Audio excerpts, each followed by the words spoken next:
Hi guys! Magandang gabi! Welcome back po dito sa Gandara SRO channel for showbiz update. Andito na naman nga po akong muli nagbabalik.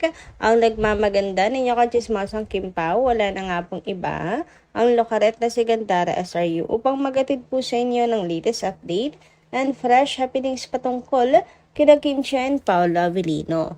And para nga po sa gabing ito, ang tatalakayin natin at pag-uusapan ay ang nakakaiyak at napakagandang review ng isa pong veteran director sa Kim Pao. Naku, kailangan po natin ito ngayon dahil sa ginawa po nilang pag-alis sa The Alibay sa 8 p.m. slot.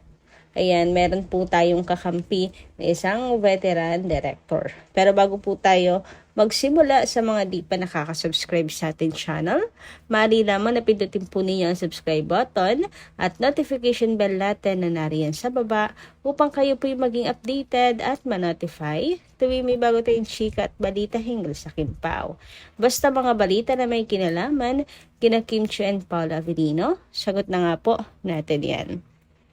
Anyway, narito naman po ang ilang mga comment na napili nating basahin tonight bilang pasasalamat natin sa atin po mga kakimpaw na nakatutok po at nag-aabang talaga ng atin pong mga daily updates sa Tayuda tungkol sa Kimpaw.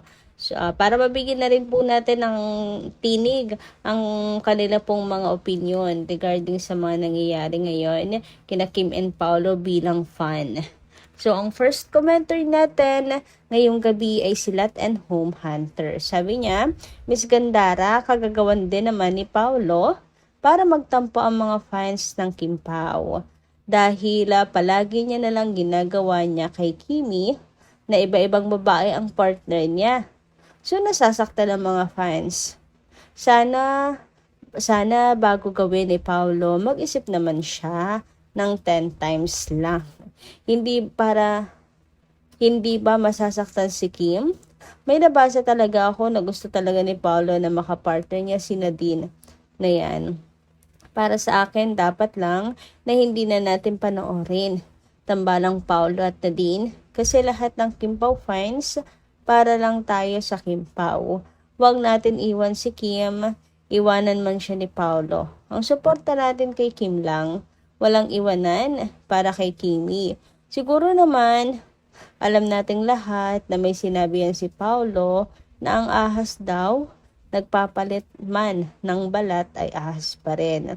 Kaya, pag ginawa talaga ni Paolo yan, ngayon, na bago talaga yung kanila nila din, masasabi talaga natin na may ahas talaga alaga si Kim. Kaya delikado ang tahimik na tao. Akala nyo, mabait dahil tahimik. Ikaw din naman, Paolo, ang sumira. Sobrang pagmamahal namin sa Kim Pao. Ayaw namin na ang may nananakit kay Kimi. Sobrang mahal ka namin, Paolo. Nang dahil kay Kim tinanggap ka namin. Sinaktan mo kaming mga fans ng Kim Pao nang dahil dyan sa babaeng yan na si Nadine. Walang manonood siya ng mga Kim Pao fans kasi loyal kami kay Kim. Pero ikaw talaga, Paolo, ang gumagawa ng ikababagsak mo. Ilang hindi ka loyal kay Kimi. Sayang lang ang tiwala at panahon, effort niya at lahat na. Nang dahil kay Nadine, sinira niya ang sobrang pagmamahal namin sa Kim Pao couple. Mapanira ka na din. Galit kami sa'yo. Sorry na lang, lalangawin lang yan.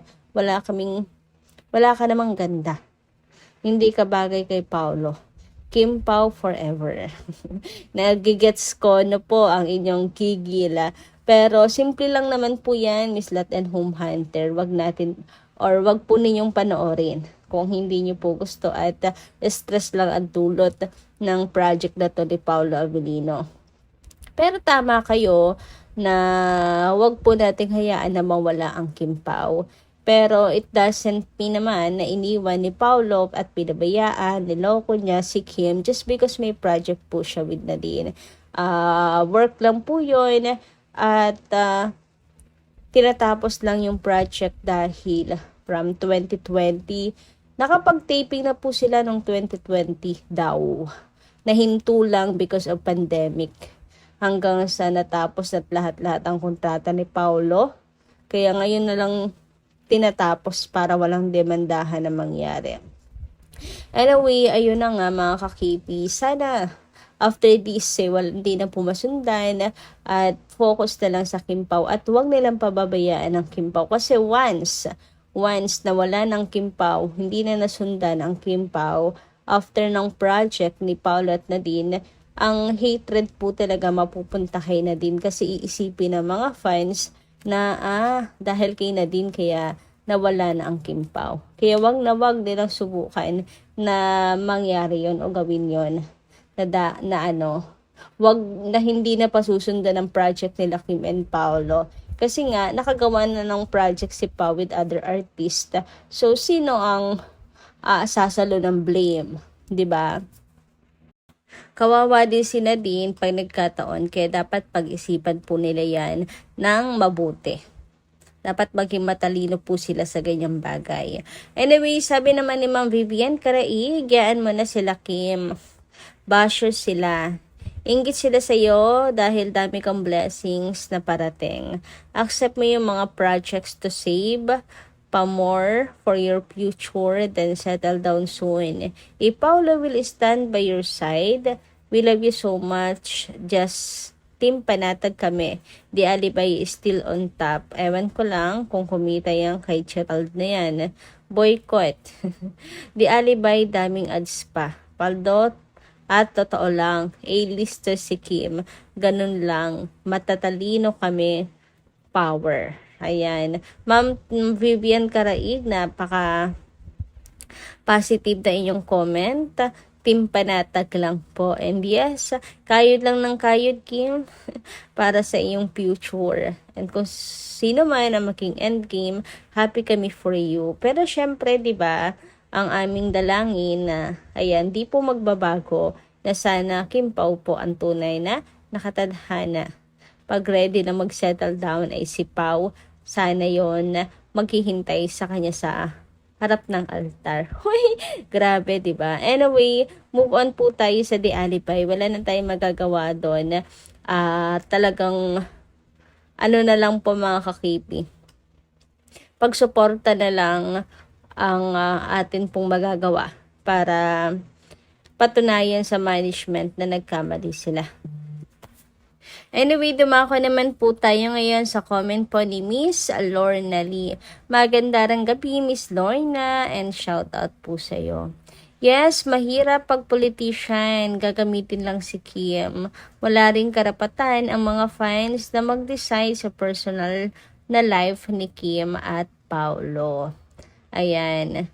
Totoo naman, 'di ba? Tayo po ay ang mga fans, seniors, advice na lang po talaga ang magagawa po natin. And tayo yun, sumubaybay lang sa mangyayari at sumabay sa agos ng buhay ni Chinita Princess. And about sa politician, maraming pwede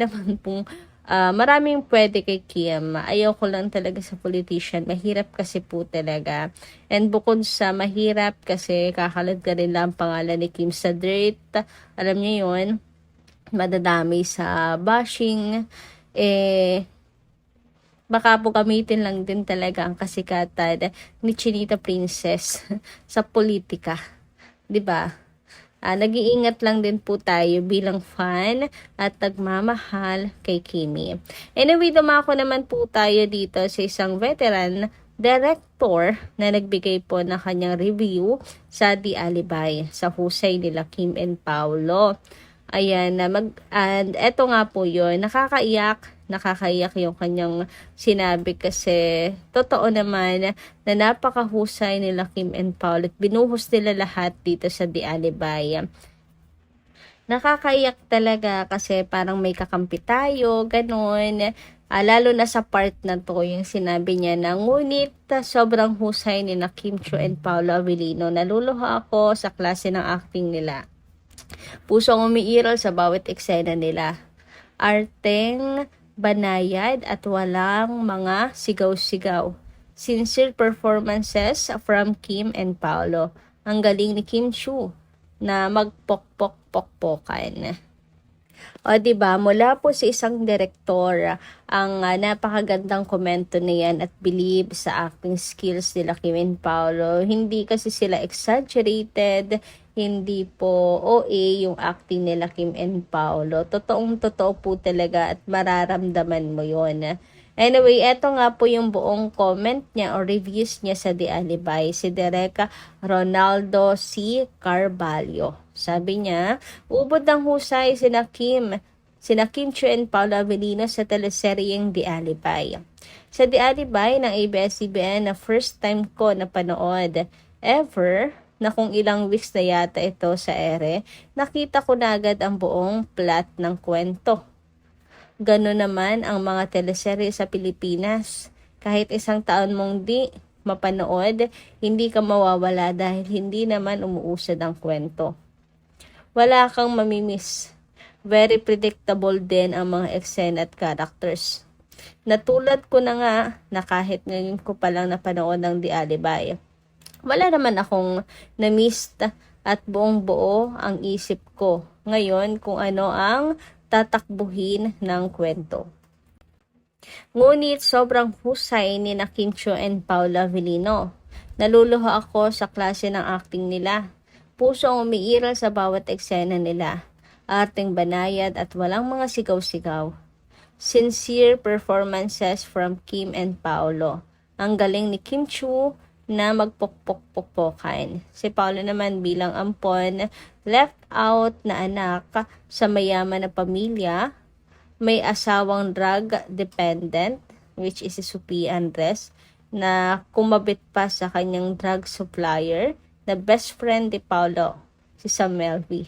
Medyo nagulat lang akong anak ni Sasha Padilla, sina Paolo Avellino, ampon, and Rafael Rosel, tunay na anak. Ayan, though credible naman na magaling din si Sasha.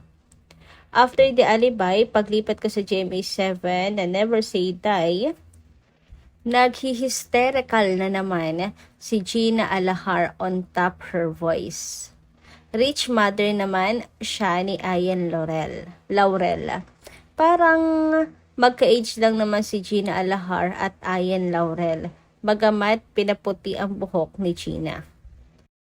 O 'di ba, ang sarap pakinggan mga kakipi ng mga ganitong papuri kina Kim and Paolo mula sa isang veteran director. Isang malaking supalpalto para sa mga nagsasabi na ang OA ni Kim hindi bagay kay Kim Chiu, mas bagay daw kay Maha, etc. Ganyan yung kanya pong character dito sa The Alibay.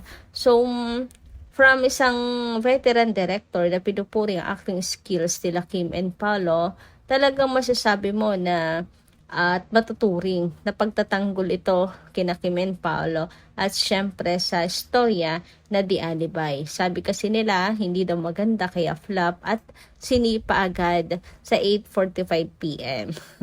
Kaya naman, maraming salamat sa napakagandang komento or reviews sa The Alibay. Samantala, sabi dito, yes, agree ako sa'yo, mahusay si Kim Chiu. I can attest to that. Naka-eksena mo siya sa Love, Dive Woman. Ewan ko kung napanood mo rin yun. Si Paolo Avellino naman, mas kumaling after he did ang Larawan film. Way back in 2017 yata. Kudos sa kanila. O 'di ba? Ang sarap pakinggan ng mga ganito pong comment. Kayo guys, ano inyo masisay patungkol dito? Comment ka lang po dyan sa baba. Hanggang dito lang po nating update. Maraming salamat po sa pakikinig. Kita-kits po muli sa mga susunod natin, chika.